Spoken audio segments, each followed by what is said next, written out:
নমস্কার বন্ধুরা, ইউনিশিল্পিস কিচেনে সবাইকে স্বাগত। চলে আসলাম নতুন একটা রেসিপি নিয়ে। আজকে আমার রেসিপি হচ্ছে পাকা কলার মালপোয়া বা বড়া রেসিপি। তো কলা পেকে গেলে বা কালো হয়ে গেলে আমরা অনেকে খেতে চাই না, তো পাকা কলা বা নরম কলা না ফেলে দিয়ে তৈরি করে ফেলুন দারুণ স্বাদের মালপোয়া। চলুন তাহলে বেশি দেরি না করে রেসিপিটা শুরু করে নিই। কলার মালপোয়া তৈরি করার জন্য আমি নিয়ে নিচ্ছি এখানে 8 পিস নরম কলা। তো একটু কালো কালো হয়ে গেছে, তো এই নরম কলা হলেই বেশি মালপোয়াটা তৈরি করতে বেশি ভালো হবে। তো এই কলাগুলোকে আমি প্রথমে আগে ছাড়িয়ে নেব, মিক্সার মেশিনে আমি একটু পেস্ট করে নেব। তো আপনারা যদি চান হাতেও করে নিতে পারেন, কোনো অসুবিধা নেই।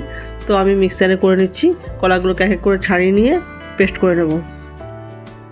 আর এই কলার মধ্যে আমি অ্যাড করে দিচ্ছি 1 কাপ মতো চিনি, এই চায়ের কাপের 1 কাপ। আপনারা আপনাদের স্বাদ অনুযায়ী চিনির পরিমাণটা বেশি বাড়িয়ে বা কমিয়ে নিতে পারেন। আমি এর মধ্যে 1 কাপ চিনি অ্যাড করলাম।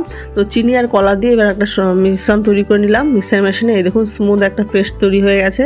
এবার একটি বলে আমি এটাকে ঢেলে নিচ্ছি। আর এর মধ্যে আমি অ্যাড করে দিচ্ছি 2 কাপ ময়দা। যেই কাপের আমি চিনি নিয়েছিলাম সেই কাপেরই 2 কাপ ময়দা নিয়ে নিলাম। আর নিয়ে নিচ্ছি 1 কাপ সুজি, ওই কাপেরই 1 কাপ সুজি। ময়দা আর সুজি দিয়ে এবার ভালো করে আমি মিশিয়ে নেব।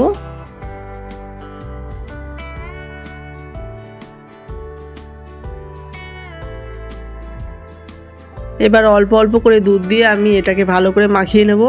আপনারা যদি চান এর মধ্যে জল দিয়েও মাখাতে পারেন। জল আর দুধের স্বাদটা তো একটু আলাদা, তো তার জন্য দুধ দিয়ে করলে বেশি ভালো হবে। আর যদি দুধ না থাকে জল দিয়েও করতে পারেন, কোনো অসুবিধা নেই। তো আমি অল্প অল্প করে দুধ দিয়ে মাখিয়ে নিচ্ছি, একবারে পুরোটা দুধ দেবো না, তাহলে ডেলা থেকে বেঁধে যাবে। তো অল্প অল্প করে আমি দুধ দিয়ে মাখিয়ে নিচ্ছি। তো পুরোটা মিশ্রণ তৈরি করতে আমি অ্যাড করেছি 3 কাপ দুধ।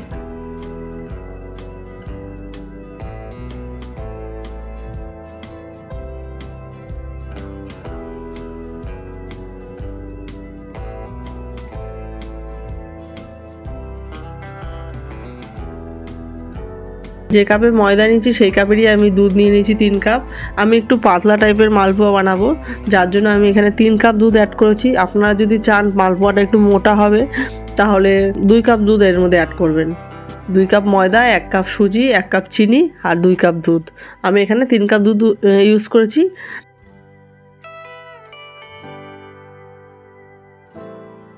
আর এখানে অ্যাড করে দিচ্ছি পরিমাণ মতো নুন, আর দিয়ে দিচ্ছি কিছুটা মৌরি। তো মৌরি আর নুন দিলে স্বাদের ব্যালেন্সটা বেশ ভালো হবে। আর মৌরি তো মালপোয়াতে দেয়, তো আর আলাদা একটা স্বাদ আসবে, যার জন্য মৌরি আর নুন দিয়ে ভালো করে আবার একটু মিশিয়ে নিচ্ছি।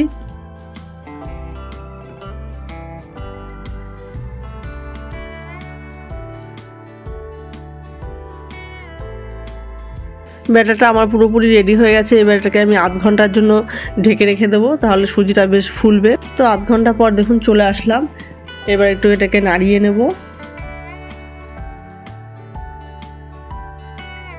আমার মিশ্রণের ঘনত্বটা দেখুন ঠিক এইরকম হয়েছে। আমি কিন্তু একটু পাতলা করেছি, যাতে মালপোয়াটা একটু পাতলা হয়। আপনারা যদি চান তাহলে 2 কাপ দুধ এর মধ্যে অ্যাড করবেন। আমি 3 কাপ দুধ অ্যাড করেছি, যার জন্য পাতলা একটা মালপোয়া বানাবো। আপনারা মোটা মালপোয়া চাইলে 1 কাপ দুধ কম অ্যাড করবেন। তো এবার দেখুন তেলটাকে আমি ভালো করে গরম করে নিয়েছি। খুব ভালো করে গরম করতে হবে হাই ফ্লেমে, না হলে মালপোয়াটা নিচে লেগে যেতে পারে। তো আমার একটু লেগেও গেছে, প্রথম দিকে একটু গরম হয়নি। আর পাতলা মালপোয়া যেহেতু করছি, ওই জন্য প্রথম একটা মালপোয়া, একটা বা দুটো মালপোয়া এরকম একটু লেগে যেতে পারে। তারপরে এক এক করে সবকটা মালপোয়া ঠিক ভাজা হবে, উঠে আসবে, কোনো অসুবিধা নেই। প্রথম একটা দুটো কি মালপোয়া এরকম একটু লেগে যেতে পারে। তো দেখুন একটা মালপোয়া আমার ভাজা হয়ে গেছে। এবার আরেকটা মালপোয়া ছেড়ে দিচ্ছি।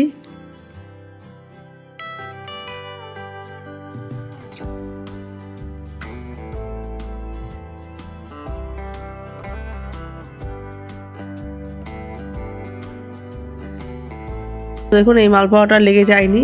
তো প্রথম মালপোয়াটা একটু লেগে গেছিলো, কোনো অসুবিধা নেই। তেলটা ভালো গরম হয়ে গেলে পরে আর লাগবে না। তো এইভাবে এক এক করে আমি আরও সবকটা মালপোয়া ভেজে নেব।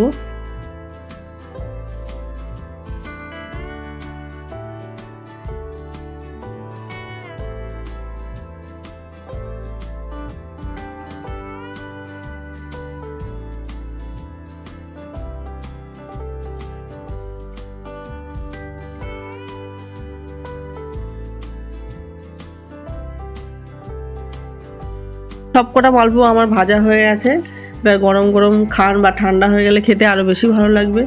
চলুন তাহলে আজকে আমার রেসিপিটা কেমন হচ্ছে সবাই কমেন্ট করে জানাবেন। আর ভিডিওটা ভালো লেগে থাকলে like, comment, share and subscribe করতে কেউ ভুলবেন না।